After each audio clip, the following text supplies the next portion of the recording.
ধন্যবাদ সকলকে। বেসরকারি স্কুল কলেজের শিক্ষক কর্মচারীদের বহু কাঙ্ক্ষিত যে ইএফটিতে অর্থ প্রেরণ বিষয়টি ইতোমধ্যে মাধ্যমিক ও উচ্চশিক্ষা অধিদপ্তর আর এ বিষয়টি কিন্তু একটা নোটিশ প্রদান করেছেন যে ইএফটিতে তাদের তথ্য হালনাগাদ করতে হবে। অর্থাৎ ইএফটিতে তথ্য হালনাগাদের জন্য কি কি বিষয়গুলো বা কি পদক্ষেপগুলো নিতে হবে সেগুলো কিন্তু গত 14ই নভেম্বর 2024 খ্রিস্টাব্দ তারিখে মাধ্যমিক ও উচ্চশিক্ষা অধিদপ্তর একটি নোটিশ প্রদান করেছে। এখানে বলেছে, বেসরকারি শিক্ষা প্রতিষ্ঠানে স্কুল কলেজ শিক্ষক কর্মচারীদের এমপিওর অর্থ আইব্যাস এর মাধ্যমে ইএফটিতে অর্থ প্রেরণ সংক্রান্ত মাধ্যমিক ও উচ্চশিক্ষা অধিদপ্তরের এমপিওভুক্ত জনবলের বেতন ভাতা অর্থ মন্ত্রণালয়ের আইবিএসের মাধ্যমে ইএফটিতে প্রেরণের জন্য শিক্ষা মন্ত্রণালয়ের নির্দেশনা রয়েছে।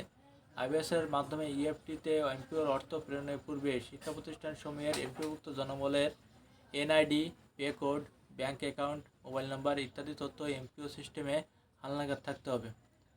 এখানে বলছে যে আপনার যে অর্থটা আইবিএস প্রেরণ করবে, এমপির অর্থ প্রেরণ করবে শিক্ষা প্রতিষ্ঠানে, সেই সকল শিক্ষা প্রতিষ্ঠানে এমপিভুক্ত যে সকল জনবল আছে, সেই জনবলের এনআইডি কার্ড, তারপরে পে কোড, কোন পে কোডে বেতন পাচ্ছে, ব্যাংক অ্যাকাউন্ট নাম্বার, তারপরে মোবাইল নাম্বারটা অবশ্যই তার নিজের রেজিস্ট্রেশনকৃত হওয়া লাগবে, তার নাম জাতীয় পরিচয়পত্র দিয়ে। এই সকল তথ্য দিয়ে এমপিও যে এমপিও শিট বা ফর্ম আছে অনলাইনে এটা আপডেট করতে হবে বা অনলাইনে এটা পূরণ করতে হবে। প্রতিষ্ঠান প্রদানকারী উক্ত ফর্মের মাধ্যমে অনলাইনে সংশ্লিষ্ট জনবলের সঠিক তথ্য প্রেরণ করবেন এবং পরবর্তী নির্দেশনা অনুযায়ী প্রয়োজনীয় হার্ড কপি ডকুমেন্ট উপজেলা মাধ্যমিক শিক্ষা কর্মকর্তা, স্কুলের ক্ষেত্রে এবং আঞ্চলিক পরিচালক কলেজের ক্ষেত্রে দপ্তরে জমা দিতে হবে। প্রতিষ্ঠান প্রধান হতে অনলাইনে প্রাপ্ত তথ্য ও হার্ড কপি ডকুমেন্ট উপজেলা মাধ্যমিক শিক্ষা কর্মকর্তা এবং আঞ্চলিক পরিচালক কলেজের ক্ষেত্রে গণযাচাই করে মাধ্যমিক উচ্চশিক্ষা অধিদপ্তর অনলাইনে অগ্রহণ করার তাহলে এটা আপনার যে তথ্যটা পূরণ করবেন, তথ্যটা পূরণ করার পরে এটা আপনার প্রতিষ্ঠান প্রধান এটা অ্যাপ্রুভ করবেন। অ্যাপ্রুভ করার পরে প্রতিষ্ঠান প্রধান, স্কুলের ক্ষেত্রে প্রতিষ্ঠান প্রধান সাবমিট করবেন হচ্ছে উপজেলা শিক্ষা কর্মকর্তার নিকট এবং কলেজের ক্ষেত্রে আঞ্চলিক পরিচালক বরাবর। এগুলো তারপর তারা উপজেলা এবং আঞ্চলিক পরিচালক এগুলো যাচাই বাছাই করে তারপরে এটা অনলাইনে প্রেরণ করবেন মাধ্যমিক ও উচ্চশিক্ষা অধিদপ্তরে।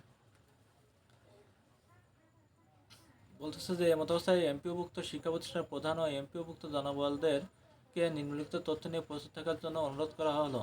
সকল এমপিওভুক্ত জনবলের এনআইডি অবশ্যই থাকতে হবে। এনআইডি অনুযায়ী নাম ও জন্ম তারিখ এবং এনআইডি এর ফটোকপি সংগ্রহ করা হবে।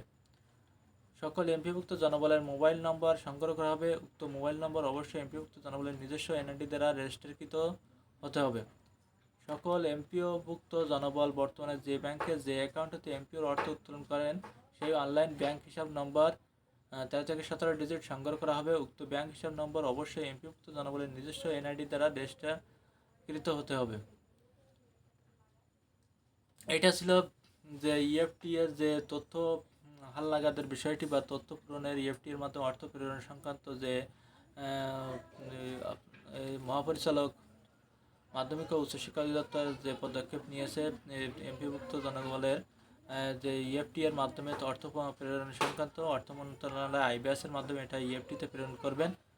তো এটা এখন পরবর্তী নির্দেশনা আসতেছে যে এই ফর্মটা কীভাবে পূরণ করতে হবে। তাই ফর্মটা কীভাবে পূরণ করতে হবে আমি আপনাদেরকে অবশ্যই দেখাবো। যেহেতু এই তথ্যটা আগে আপডেট করা হয়েছিল কিন্তু সেটা কার্যক্রম বন্ধ ছিল, নতুন করে এবছর নতুন করে কীভাবে আপডেট দিচ্ছে আমি আপনাদেরকে অবশ্যই দেখাবো। নতুনভাবে কোনো আপডেট আসতেছে কি না, ইএফটিতে কেমনভাবে তথ্য প্রেরণ করতে হবে, অবশ্যই কোথা থেকে কীভাবে গেলে তথ্য প্রেরণ করা যাবে আমি আপনাদেরকে পরবর্তী ভিডিওতে দেখাবো।